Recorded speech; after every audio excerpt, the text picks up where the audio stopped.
Well, hello, everyone. First of all, I would like to apologize for no show last week. I was in New Jersey, and I there was a lot going on, and there's big changes happening. I made a decision to move back there, which I'm going to be leaving Virginia Beach on the 19th. So, as you can tell, it's going to be a whirlwind for a move.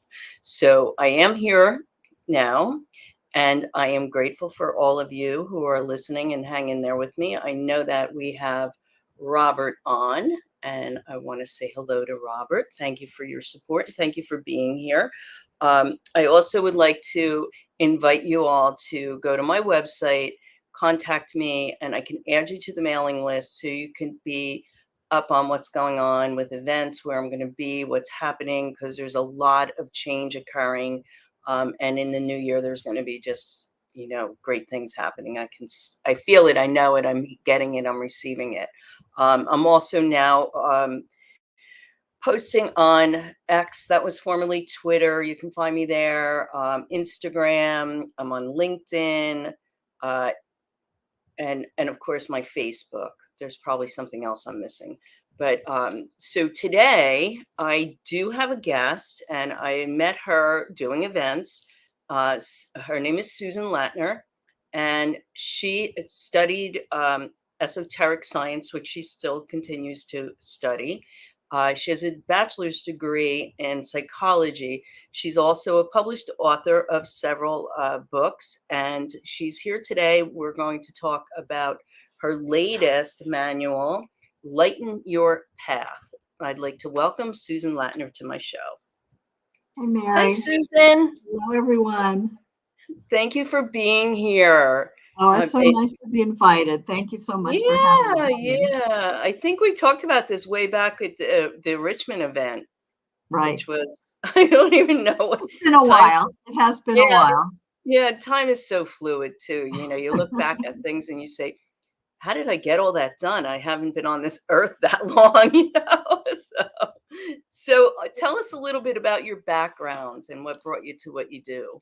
Okay, so God bless my parents. That's how I have to start because these poor people had no clue about parenting.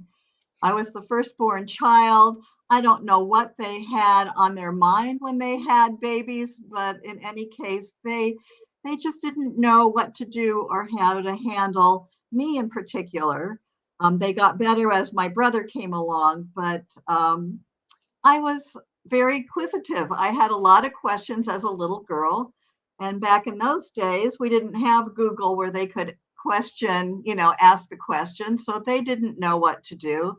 And they made no attempt whatsoever to answer my questions. So, instead of nurturing me and helping me try to find out whatever the question was that I needed answered, they just labeled me as odd and treated me like the black sheep of the family. And so life was really rather very depressing growing up because I just wasn't getting what I needed out of their environment. But I was very fortunate to go to college. And I mean, I just thrived. It was so enervating and exciting to learn about just anything different than what my poor mom was teaching. And and so I flourished and I got a bachelor's degree in psychology. And then the bottom fell out. My mom was diagnosed with cancer, and I was told that my education was going to stop because all money and time and effort needed to go to help mom heal. And of course, I understood and had great compassion and wanted to be there with her. And of course I loved her, but it didn't stop me from wanting more information. And then life took its turn and I got married and had children, and all the things that mom told me that I had to do as a wife and a mother were just depressing. It wasn't enough. I adore my children. I love being with them, but I still had questions that needed to be answered. And so one day I had a girlfriend call me and she said, let's go get our tarot cards read. And I said, I don't know what that is, but okay. And so we went to this woman who read our cards. I have no idea what the reading was about. But at the end of the reading, she said to me, "Well, you seem bored. Why don't you come take classes?" It's like, oh, okay. I wanted information and I didn't know what I wanted. All I know is that I needed more than what I had. Well, I had no idea when I met her that this woman was a world renowned authority in a vast array of esoteric sciences, tarot being one of them. She was very humble. She never ever said, these are my credentials, and she had education up the wazoo. But so I started taking tarot, and it was difficult, and I was still, a young mom with little kids, but I pursued with it, and the more I studied and grasped, the more I liked it. And so I started taking other classes from her. And we went on to numerology. Well, oh my gosh, numerology is our life plan, what it is we came to do. And it opens up for you all the different aspects of what it is that you have had in success, what it is you are challenged by, and what it is that you plan to do in this life. And it was so enlightening because it was so very different than what mom had told me I had to do. So it was like a big burden was lifted off of my shoulders, because it was like, oh my gosh, no wonder I was always depressed. No wonder, you know, I just never got what I was looking for, because I wasn't being channeled in the right direction. So then Yeah. we went on to past life regression. Now, if tarot is the cake and numerology is the icing, past life regression is the sprinkles and the cherry on top. Because, oh my gosh, this answered everything. Anything I ever wanted to know, I got the information by going back into past lives and exploring the original situations that happened in each of the relationships that I had. So I saw mom and I saw dad and grandparents and my brother and my husband and children and everybody that I had strong connections with. And there were other topics as well. But interwoven amongst all of these topics was this energy that was so nurturing and loving and energizing that, like, I took notes for everything that I took. I still have boxes and boxes of notes that I took through all these classes. But after Eileen passed away, I decided I was going to compile some of the notes that I had taken. I put it together in this little booklet, Lighten Your Path, which is what we're discussing today. And it was just the most magnificent, I have mine. the most magnificent nurturing energy. And in the booklet, I have many exercises and tools to deal with life better than what the normal everyday person has to deal with, or how we're taught to deal with things in society. So, on our road to new beginnings, we have to come to terms with ways to harmonize with our universe. But how can we do this if we're continually tripping over obstacles, either that we create for ourselves or are created for us by other people? Right. And Right. the answer is that we just can't.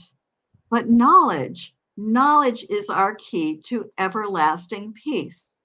Now, I wish every person on this planet were interested in learning on how to harmonize with the universe and lead better lives. But most people want what they want, the way they want it, and they don't want to compromise. Don't So, you think that that comes from the false programming that they are raised from? And you are you were very fortunate because you were a seeker, as I was a seeker. We didn't right, settle for what we were being spoon fed. So I right, think that people lose that because they can't see past that facade that that has been put in front of them. exactly. So, knowledge is our key to everlasting peace, but it's peace within our own continents. So we're told, the rhetoric is when we're children growing up is that we're created in God's image. Now, I just thought that meant that I looked like God, he looked like me, he was a big daddy in the sky that was in human form. And, Right. and I never thought past that until I started studying. And then I realized that what that meant is that prior to birth, each and every one of us, every single person, whether they're the lowliest beggar all the way up to the highest spiritual soul, sits with higher master guidance and creates an incredible plan for our life. And everything is taken into consideration, all your strengths and all your weaknesses, all the different people you need to meet, and all the challenges that you set out to overcome, and what it is you plan to do with your life as far as either a profession or your soul journey. Right. And God believes in us so completely and loves us so much that our plan is approved. We're not permitted to come to earth without a plan. Even if we're here for only one day, we have to have a complete plan for that day. And it doesn't matter what other people do or don't do, that we are blessed to be able to be here, and we're loved as it is, which was just mind-boggling to me. It's like, oh my gosh, somebody up there loves me that enough to say, look, this is what you plan to do. I agree that you can do this. And we take an oath, we're gonna follow our plan, and we're gonna help other people, and then we're birthed. So while it's very easy to be angry or disappointed or frustrated with what life presents to us, we need to see our challenges differently. We need to look at them like they're just lessons to be learned, instead of seeing them as big boulders and obstacles in our way. So They're we have actually blessings. They're blessings right, for our because growth.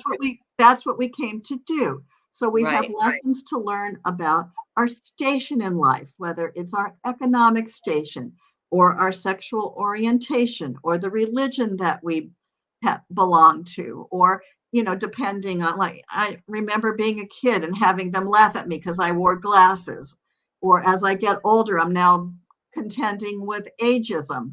It's like, oh, look at that. I don't see myself as anything different than I did when I was a teenager, but apparently the rest of the world does. So again, we have to deal with that. We have to deal with and overcome the challenges of our family members or our coworkers or our neighbors.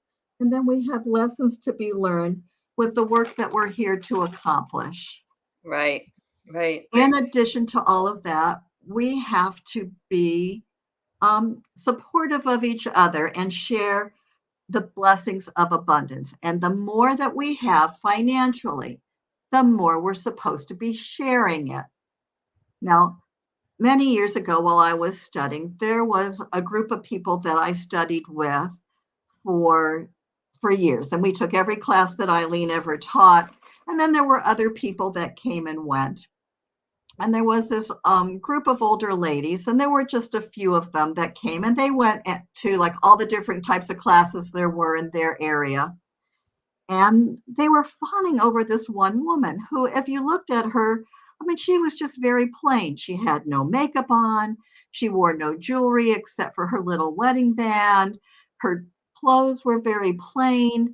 And I was talking to one of the ladies. I pulled her aside and I was like, who is this woman? She goes, she's very wealthy. She's very, very wealthy. And these older ladies were fawning over her like she was something special, until it's like, I don't know who she is. Well, this woman was born into wealth, and then she married up. And she didn't just marry up, she married up into the 1% on this planet, where the family name is known around the world and has been for, well, I don't know how long ago it was, but for many, many years. And so she lived in fear. She was terrified that people would find out how they got their money and would come after them for it. So she lived a humble life. Well, first of all, her husband's last name was not the same as the family fortune. So she was fortunate there. But they took it like a step too far. I mean, these two people shared a beat up old station wagon, and that's what they drove. Now, these people had so much money, they could have each had their own beat up old station wagon, or they could have had a fleet of beat up old station wagons, or, a fleet of stretch limousines. The home that they lived in was a nice big home, but it was in a housing development where these big houses were one right on top of each other, and they should have had, a mansion on islands. And for all I know, they had family compounds around the world that they could go to escape the reality of, all these greedy people. But it was so bizarre to hear her story. And not only that, it's like, so here they had this great big house, and she didn't put the heat on at night, and she and her husband slept in stocking caps, which I thought that, for people who are wealthy, that's really bizarre. So we're sitting in class one day, and Eileen is on a break, and she starts speaking, and she chimed in every now and again. But on this one particular day, she was very angry. Can you believe this? One of her relatives had passed away, and her son received only, as an inheritance, received only $2 million. Now, I was flabbergasted. I'm not a good poker face player. I could never play poker because my eyes went wide. And I'm thinking to myself, how much money do you have? That $2 million is insulting, Right. and it wasn't earned money, it was an inheritance. So the bottom line really is that no matter how much we have, whether we have very little or we have these mega bazillions like this woman, we have to appreciate that which we do have. Our job. Thank you, thank you, thank you, Father, for the job that I do have, for the money that I do have, and say it out loud in prayer. Right. Thank you for the roof over my head. You get to move, you have some place to move to. It's a wonderful feeling to have a roof over your head. Right. And you get in your car and you say, thank you for this car. Thank you for the Exactly. safe trip. Every time I get in the car, I say that. And you have to stay in that gratitude because it is Absolutely. about that. And that story that you just told when you said that about the heat, I had like a vision of Ebenezer Scrooge. Right. But I also know that money is not what buys us our peace or joy and our happiness. It starts within and needing to have that gratitude for where we're at and what we have. I mean, I've counseled people that have rolled up in very fancy cars and they're miserable. It's like, so people think, well, I'll get happy when I get that promotion or I have that house or, I get the fancy car. But no, no, if you're not happy where you're at now, you're not going to be happy with all that stuff either. Right. And so the bottom line really is that appreciation is the key to receiving more.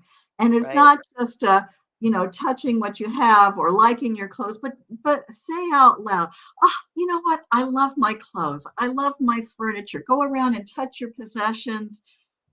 And if it's not enough, if what you earn is not enough, then ask out loud, Father, I'm so appreciative of what I have, but I need more. Tell me how I can get more. It doesn't fall out of the sky like this woman was so fortunate. Her son, who didn't need the money, was so fortunate to have this extra $2 million. The rest of us are not usually that fortunate. But then we have to sit and meditate and find out, and maybe we need to get a different job. And I remember during COVID when I lost my income, and it's like, oh my God, I still have bills to pay. My rent doesn't stop just because everything is shut down.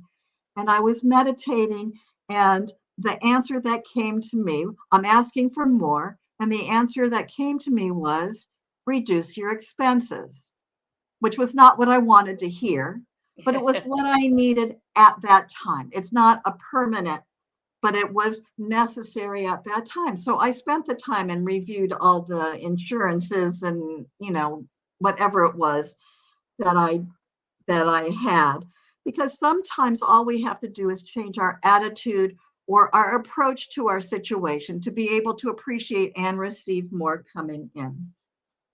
Right. Because what we receive, we attract in cycles. So the positive stuff comes to us in karma and cycles, and the challenges come to us on their own cycles and in specific intervals. And our repetitive behavior patterns have to be appropriate or adjusted in accordance to what's really going on in our life now. Whereas 20 years ago, we may have just said, well, I don't care, or whatever our attitude was. So we have to be appropriate for today, because our duty in life is to work through our current challenges until we overcome them, which means we just have to deal with stuff without emotions, without putting that negative emotional content into, oh my God, this is so awful. And what am I going to do without cable TV, or whatever that emotional downfall is, because it's our intent. It's our intent. It's our intent before we come in to overcome all of these challenges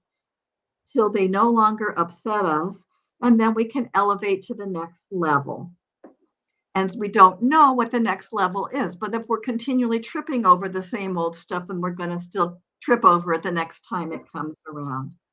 So if we hold on to hatred or anger or ill will towards other people, then we're putting our own obstacles in our way. We're not Right. permitting ourselves to elevate. So letting go of blaming other people for things that they did or didn't do is not the answer. So And that's many, part of like staying in the past. If right, somebody did something to us, it's learning to forgive and move forward, and not to have expectations of our future, but be excited about the opportunities and the blessings and the miracles. And that's because we don't know. Like you said, you wanted that the answer you received was, cut your expenses. That wasn't what you wanted to hear, but that's the way it works. But the more you're grateful for what you have, the more you do receive. right. So many of life's obstacles can be remedied by adding joy to your life. Add joy, and you're nurturing yourself with God's energy. Life is supposed to be challenging, but then it's also supposed to be enjoyed. And if we can let go of the negative, repetitive patterns and thoughts that we have and add joy instead, and fill your life with joy and with a positive attitude by expecting joy to come in. So this past Christmas, I was full of joy. It's, going to be Christmas. I have children that are all over the country, and the one who lives closest to me has the babies, and I'm all excited. And, their Christmas presents are wrapped in bundles by the door. And my daughter's a chef. So, I know it's going to be a great meal, but I bake the desserts, and it's a big family get together, and it's something to look forward to. And 2 days before the holiday, I get a call. Okay, we don't have the phone like this anymore, but I get a call. It's like, Mom, the kids have been throwing up all week. Isaac and I are sick. Everybody here is sick. I'm afraid I'm going to have to cancel Christmas.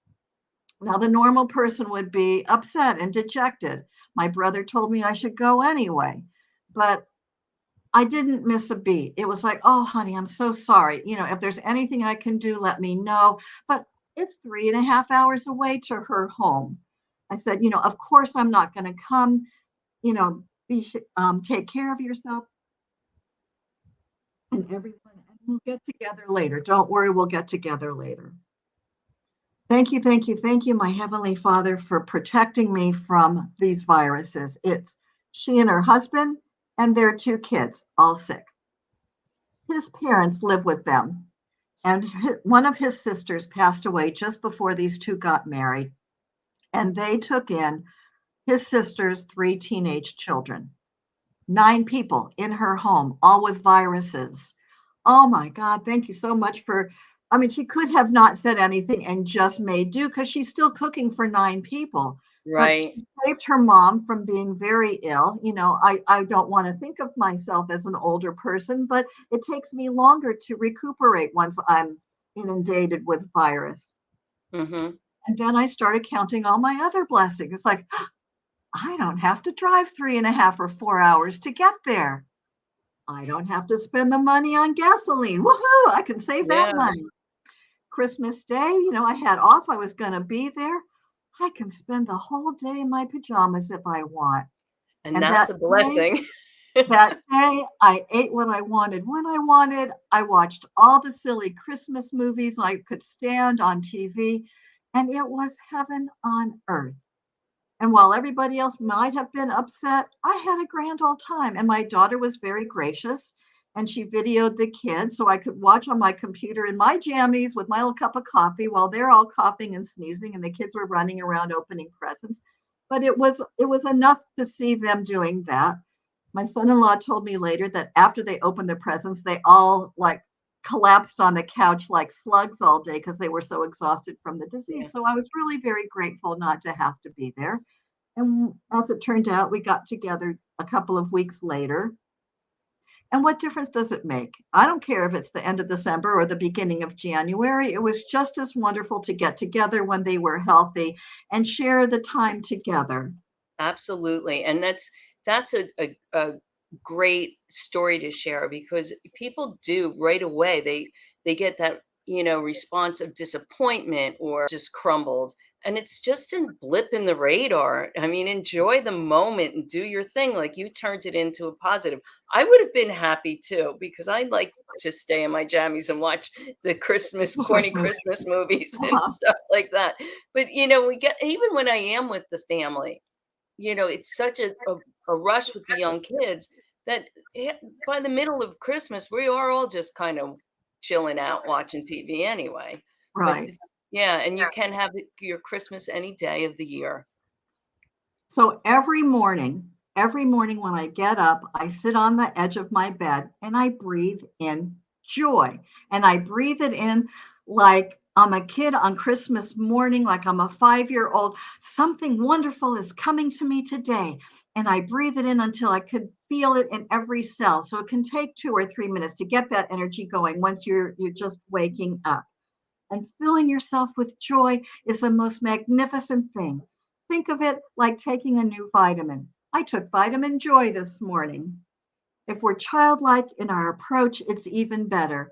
Every single year, at the beginning of the year, we're given new energy to deal with our life differently. It gives us a different attitude or a different approach to our situations. And sometimes that's all we need. But if we still need to achieve goals, we need to add positivity to it. Quit telling yourself that life is too hard or you're too this, that, or the other, and start expecting something wonderful to come to you and make it a today energy. Something wonderful is coming to me now. Lots of wonderful things are coming to me today. So it gives you something to be excited about. The physical body responds to joy because it's an energy that is not measurable by mankind. Yeah, it's way up there in the scale of consciousness. It's Right. right up there with love. And I start my day with something very similar. I always say, "Thank you, God. Thank you for this auspicious day, the opportunities, the people that I'm going to meet, and the fun I'm going to have." Yeah, Nice. because I bring it in. I bring it in. Mhm. So if you can fill your life with joy, you will be energized with the opportunity to love your life. We were taught in class over and over again, Eileen's mantra, oh my gosh, I think it was every class, thoughts are living things. So what are you thinking about? Might as well make it joyful as instead of, oh God, it's Monday, or, whatever it is people tell themselves Right. every day. Let's make today our fresh start. Turn the page of your book of life. So we have something wonderful that we are adding to our life, but you have to do more than just fill your life with joy. You also have to protect it.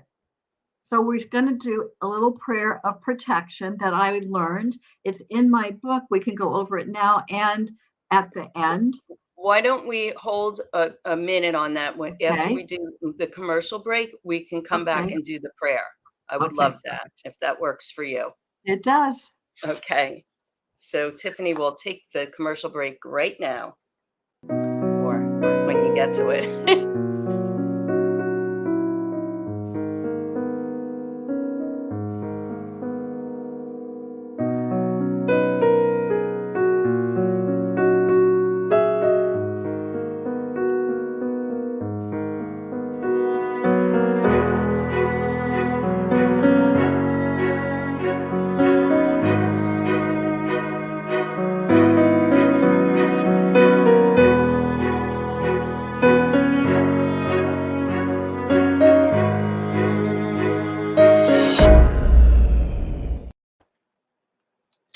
Okay, we're back and we're going to do a little Okay. prayer for protection. Okay. So the prayer is very simple and it can be done in one breath.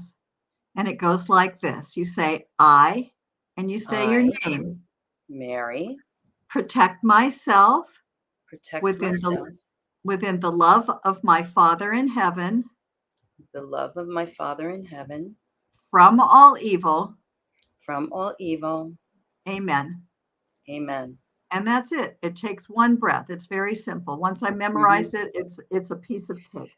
So you Oh, had said something about thoughts, and you mentioned that people have these thoughts and they're not filled with joy; they're negative. I feel that even thoughts are forms of prayer because we're so connected energetically. mhm. So your thoughts do create your world because they're heard.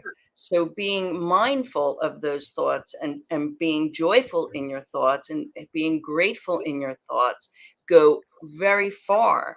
But it's not a pattern. I mean, it's not something that you can just flip a switch and change when your pattern is to get up, like you said, oh, it's another day. I got to go to the office. It's, Monday or whatever. Oh, the traffic. And that's how most people or a lot of people live. And they're stuck in this negative, mundane way of living. And they really do, if they practice and are diligent, it's like meditation. It's a practice. You get better and better. It's like learning to play an instrument. It Mhm. takes practice to get better and better. And it's the same thing with our thought patterns. If we practice joyful, positive, grateful, peaceful thoughts, we'll get better and better with them. Exactly. Exactly. So the prayer doesn't stop other people from being negative. They're going to be who they are no matter what. But when you step back, breathe in, and say the prayer of protection, you're actually telling the universe that you value yourself. And valuing yourself instigates joy. So it has multiple effects. We have more joy coming in. So, in addition to saying the prayer, there's an energy that goes with it. So, starting above your head, you see like a foam of white light and surround your body while you're saying the prayer. So I say your name, protect myself within the love of my Father in heaven from all evil. Amen. And when you get to the amen, it's beneath the bottom of your feet. So by the time you are done saying the prayer and envisioning this, we're like the Pillsbury Doughboy. It's a big, white, fluffy person. And it changes our aura. And not only should you protect yourself, protect the home that you live in, wherever you live. Even if all you do is rent a basement apartment in somebody else's house, if you live in, a multi-level complex, above the roof, we start with the I protect my home within the love of my Father in heaven from all evil, and that amen is beneath the foundation. Go inside your home and bless and protect your possessions. Stand in the middle of your home and protect your possessions and your electronic equipment. Every single day that I get into my car, I protect my car. And I cannot tell you the number of times I've missed having accidents simply because I know that bubble of protection is there. Now, you have to stay conscious. You can't be fiddling on the phone and eating and dealing with music and disconnected from what you're doing. So like I said, it doesn't stop other people, but that bubble is there. So whether you're, riding in an Uber, protect that Uber. If you're walking, protect yourself when you walk.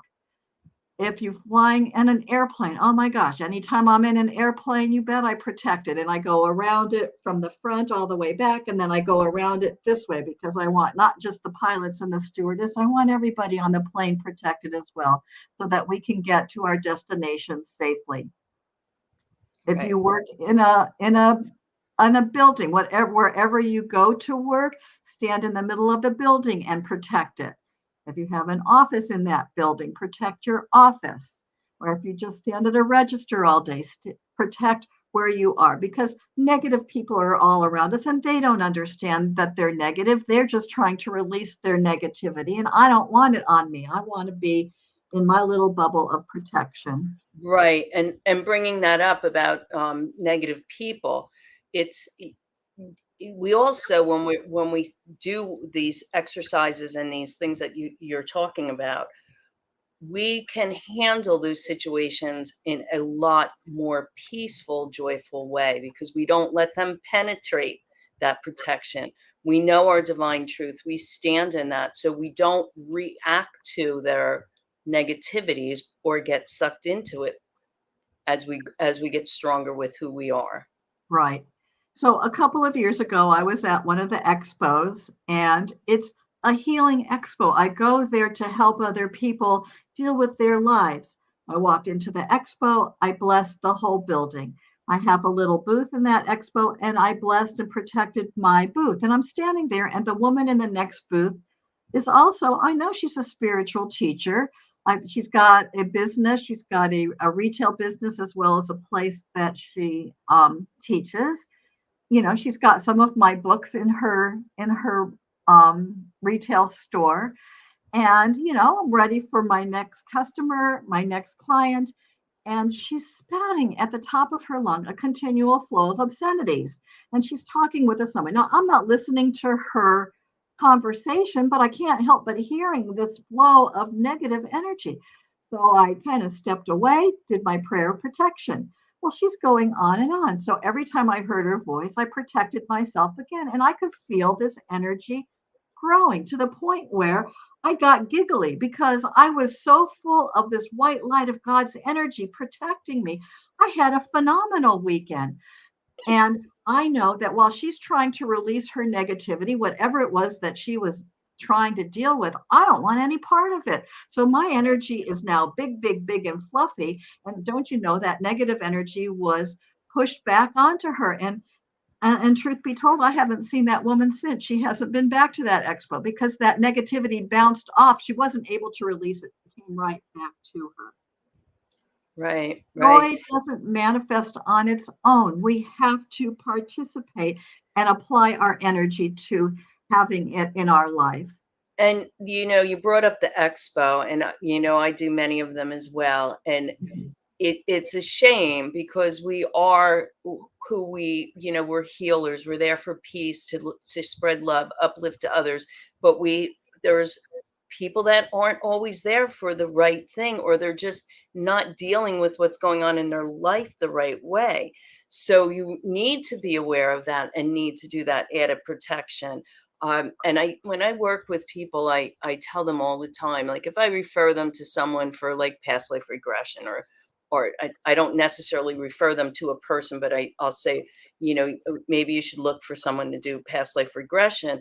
I always say, do your due diligence, know to discern who is the right person for you and who isn't, because just, some people do weekend online programs and they hang their shingle, but they're not aligned. And you know what I mean when I say that, because you're aligned, I'm aligned. It's not just a matter of knowing how to do it, but it's really living it.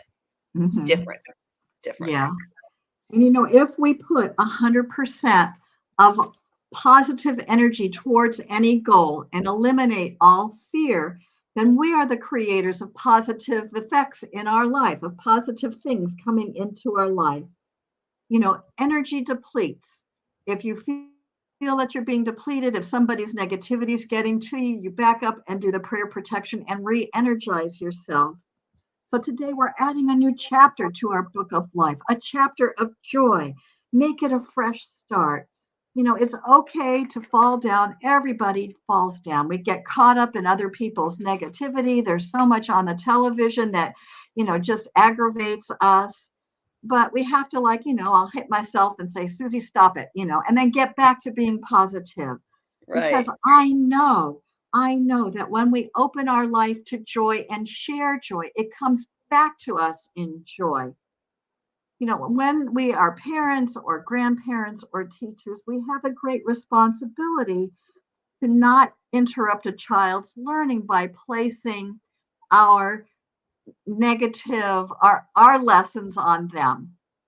Because each of us comes with our own little package of things that we have to accomplish. And our lessons to be learned may not be their lessons to be learned. Exactly. And I have to bring this up because I just had this with a client today. We were talking about that, and we may make choices in our lives, and it's like other people scratch their head and say, "What are you doing that for?" And they give their opinion. Well, it's not your business. This is my choice because this is my lesson. This is my journey, and I'm doing this. Maybe I'm taking the hard road, but it's what the road I need to do. Right. So, Well, and something that you struggle with may be very easy for me, or vice versa, and exactly. it's not our job to make a nasty comment about it. So when I first started writing, I had my first book, and I didn't really join a group. I thought about joining a group, and this girl who was the leader was in her young 20s. I mean, she was really young, and she had her heart was in the right place, but she didn't know what she was doing. But she wanted to help people. And somewhere along the line, I don't know how it came up, but she lives with her grandmother, who got married very early, got married very young, and hates her husband, and stayed married to the same man, all these years later, and continually told this young woman, not to get married because it's so awful and it's so bad. And I'm sure she heard all sorts of stories. And I just, like, my heart broke for her, because grandmama does not know what her path is. She may have on her destined path the most wonderful mate for her to meet, the person that she has, been waiting lifetimes to meet, and have a relationship that would be loving and nurturing. And yet here she's been forewarned for so long not to participate in it, that her challenge may be to, does she follow her heart, or does she listen to grandma? And Right. grandma may very well have the lesson to learn that not everybody has bad relationships, that hers was difficult, but here her granddaughter gets to have something wonderful. So we just don't know what our children have to deal with or overcome. Yeah, and it's as a parent, sometimes it can be challenging to just step back and allow them to go on their journey and learn the lessons. I can remember my son would ask me for advice on different things, and I would be like, "Well, what is your gut telling you? What do you feel?" And then later on in life, he said to me, he goes, "You never gave me advice." And I said, "No, because it was your journey." I mean, Right. I'm talking when he was older, not when he was a Right. small child. But and I said, "And besides, if I gave you advice and it didn't work out, then it'd be my fault, And and it's not my place to step in." that's a very good point, because each of us have our own pattern of success, how we achieve what we're supposed to. So me asking you, how did you do that? Your pattern of success may be very different than my pattern of success. And people love to Yes, spout off, well, you should do it this way. And it's like, well, but everybody's different. So you were right. very, very smart to do that and And tell we have him. different, like, even learning, we all learn in a different way. Some are more visual, so Mhm. it's just you you need to know you, and that's what it comes down to. You need to know Right. you in order to know what's your passion, what brings you joy, what does that look like? In counseling, I counsel people, they have no idea who they are. They go Right. from son or daughter to student, and then they're identified by their career, and then it's like they're the Spouse. spouse, and then they're Yeah. the parent, and then they wake up, they're miserable, they have no idea who they are, what they enjoy, or anything about themselves. So when my kids were little, they're after dinner we would go outside for a walk in the neighborhood, probably summer or fall, and they had friends in the neighborhood. And my daughter had this friend, I'm going to call her Melanie. She was a very sweet, pretty little girl, but the mother was very rude and domineering. And those poor kids, were like in the military, and they were very little. I'm going to say, 6, maybe 8 years old.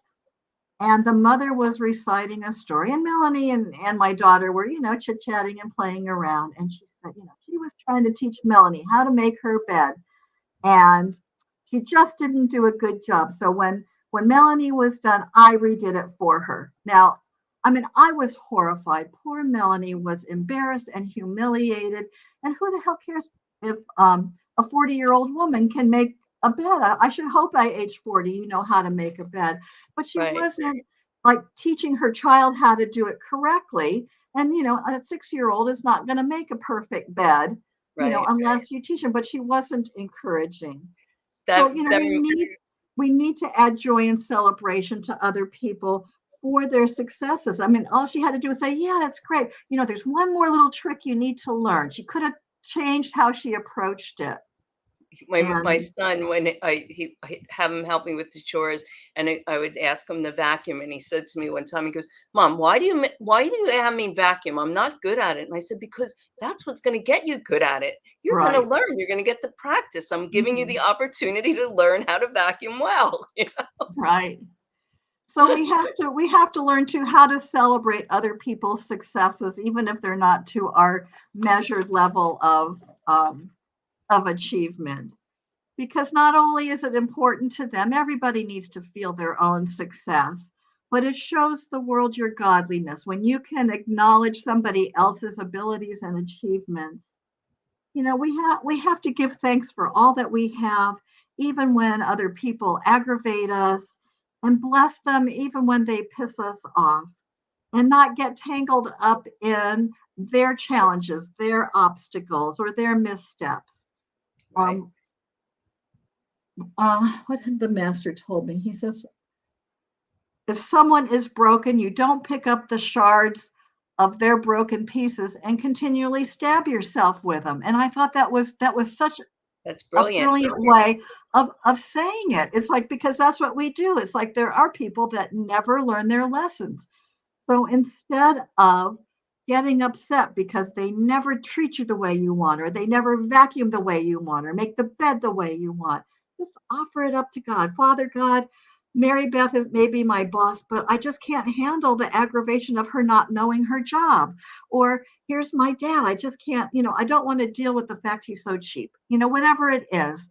And Hmm. then let it go, and give space for the wonderful things to come in, Right. because the Right. new me wants to live in joy. I don't want to live in everybody else's garbage, everybody else's garbage can. And sometimes that garbage is pretty deep. You could get It is. lost in it. And they never learn. And so, why am I No. carrying their negativity?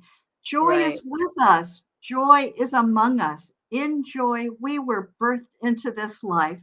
And in joy, we're supposed to celebrate every day of our life. And we need it. Those around us need it. Our family needs it. And the earth needs it. The earth is a living organism, and it absorbs all of this hatred and violence that's being penetrated around the earth. If we are sharing joy, feeling joy, then the earth is absorbing that too. And it needs the joy to nurture itself way more than it needs, and never needs any of the hostility that's being passed along. Not that none of us, the earth, no one, no creature alive needs the hostility that's being passed along. Yeah. So this is the time that I chose to share this. This is only a portion of what's in my book. There are other prayers in there. There's lots of different exercises to It's deal with very every good, day by the situation. way. It's very Thank you, good. thank you. Yes. Yeah, I'm very appreciative of getting the information.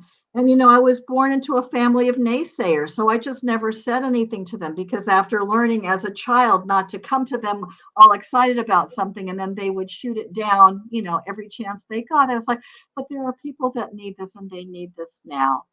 Right. So thank you so much for inviting me here. Is there anything else No, about it that you want I can identify with the family and the naysayers and things like that. And when I first was studying natural health, and I was talking about water, and and it's like, oh, water's water, or salt, salt, and it's like, it, I learned not to say anything to them about any of it, and then I to? ended up moving from New Jersey to Florida so I could really step into what I was Right, supposed to be doing and not have that negativity around me. Um, exactly. but I wanted to ask you too, as you talked about the past life and you got to see all these things, did you find a lot of connection with the family that you were born into in this lifetime? Were you connected to them in the past life? And I know Many, that we do choose our families that we come into. And I find that most of us healers and seekers and enlightened ones, we kind of choose some of the hardest families because that's part of the journey to bring us to where we end up. exactly, exactly. In fact, growing up, because I was treated like the black sheep, I didn't feel connected to them. And then I started doing past life and then lifetime after lifetime. Oh, there's mom. Oh, there's dad, going back. And like I have written books and past lives because I get so much information, and I do the regression, like, regression after regression after regression till I got a whole story. And like I always had burning desires, like, well, why does my mom treat me the way she did? Or why does my dad treat me this? Because they didn't treat my brother the way they treated me. And each of them were different. Many, many times were the same people. And it's like, oh my gosh. And the most recent book that I wrote was in from Atlantis. So we're talking about thousands of years ago. And there's dad showing up for the first time. It's like, oh my God, we've been dealing with the same situation lifetime after lifetime that we've been together. Him's treating me the same way in all these different permeations and computations. And thank God for past life regression that I could go back and see it like Scrooge does with the Ghost of Christmas Past, where you're Right. seeing something from the past and only having today's mentality of being, an adult and educated and being able to see it for what it was and then understand it's like, oh my God, I should have had a V8. Of course, now I understand what that origin was. And once you Right. get that, then you can release the the misunderstanding, the not comprehending why they treat me the way they do. Right. And Right. what I've discovered, like you said, yes, they're the most difficult ones. And I was told that, next time I come back, that I'm not going to have to deal with that again in multitude because, like, all these people in this crazy family were like horrible to me in past lives. Yeah. But what was the point of that? But to learn the lesson and to know that they are who they are, who they are, and they've done the same. It's the same personality or the same attitude, not the same personality, no matter Correct. how we're put together in relationships. So it's learning Right. how to like, here he is, God, he's still the same cheap bastard he was 60 lifetimes ago. And it's so true because you go to the past life, you see them and you see the connection and you see the behaviors, and then they carry through to this life. But not everyone is in this time to do the work to change. Some people don't get it. They come back, they carry on a lot of the past. When you talk karma, I believe that there's past life karma we drag into this life. It's Right. not just karma that happens in this lifetime. We bring Right. that crap with us, from Exactly. wherever we're at. Exactly. But if we're diligent and it's the time and we do the work and we accept these obstacles, stepping stones, and challenges as these growths and we do the work, then when we come back, if we do come back, it's not going to be as hard. And we're going to come Exactly. back most likely to do more of the work that we are doing now in this chapter of our lives that we didn't do in the beginning, where we were preparing to be able to do Right. this work. And So, really, truthfully, I mean, you have to be ready to do the work. You have to be willing to change your attitude or change your approach. Now, that was my philosophy, was like, what is it I have to do? Just tell me what I have to do. So I don't have to, it's like, I'm tired of Groundhog's Day. I don't want to do the same thing over and over and over yeah. again. Amen, sister. And I I, can I remember found sitting that, on the beach in St. Pete, Florida, and I sat there and I said, with tears streaming down my face, and I said, "Dear Lord, you got a plan for me. Here I am. I'm humbly yours. Show me how to serve. I'm ready. I'm ready. I'm not going to fight it. I'm not going to buck it anymore. I'm opening to my gifts. Show me the direction." And that was like a huge moment for me, and things started to change, and I just kept going in the right direction. But it's, and it's not easy because you open up, it's like when you have a wound and the scab is healing over it, but the infection is still festering. You have to have the Mhm. courage to rip that scab off and dig deep and get all that infection out in order Right. to see clearly. Well, and if that's your approach to it, if that's your attitude towards it. Now, I had friends that I studied with that hated past life regression because they always felt like they were being told that they were bad, and they hated that. Well, you're not a puppy. You're not going to get your nose smushed into the poo poo that you just made on the floor.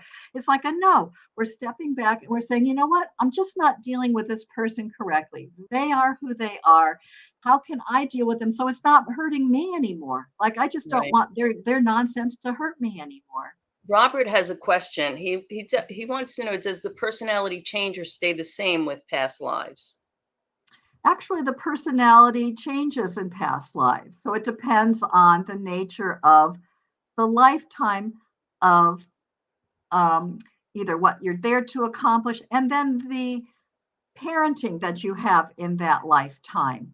So it depends on all sorts of different factors as to, what their personality is. But there's an underlying way that you connect with each other that remains the same, even though the personality is not always the same. And it's really Right. fascinating to see yourself in different lights, to see how how you approach things, where you were strong, where you may not be strong now, or where you were weak in something that you've acquired. And it's like, you know what? I don't act like that anymore.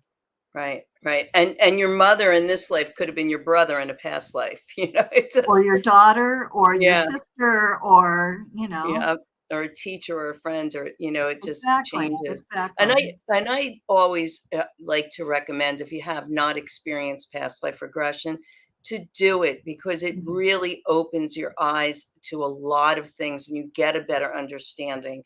It and there's many lives there. Right. I've gone back to many different lives, and it's fascinating to me. And each time you do and you come back, you learn so much more, and you can see things in this life clearer than you Hmm. could before.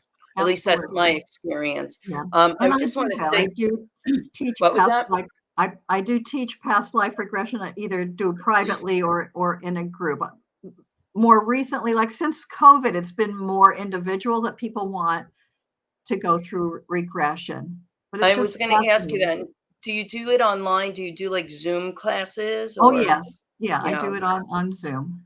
And they can find that all on your website, which My Tiffany has website, posted. yeah, Okay, exactly. good. Because I wanted to ask how people could get in touch with you, and you have all your services listed there. I do have the services listed, yeah, on my website. Okay. And since we started, Melinda joined us. Thank you for being here, Melinda. It's always a pleasure. Richard, I don't believe I said hello to you. And Ruth, Melissa, and Lou. Thank you all for being here. Yes, thank Get some you. regulars, and then some people, because the Good. show goes out recorded. But Uh-huh. if you have any questions, you can reach out to Susan. I guess through your website is the best way. Absolutely.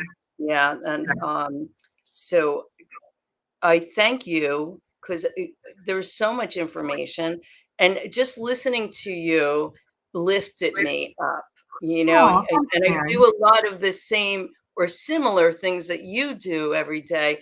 But as you know, I've been very busy with Mhm. you know getting my affairs in order here to get on the road and get out of here on the 19th. Um, but and you had said something earlier about you kind of get a little caught up sometimes, and then you like kind of smack yourself out of it, because Yes, we are spiritual beings having a human experience, and exactly. sometimes we just get a little bit too human. And Right. those are those moments, and it's easy to do when you're run down, tired, and you're going in 15 different directions. So always remember to start your day with a protection and a joyful prayer. Get in your car, bless everything that you have, and stay in gratitude. I thank you so much for being here, Thank you, Mary, Susan, and thank you and everyone for showing everyone up. else. have a good evening. Thank you so much. Thank you. Thanks for listening. We hope you enjoyed the show.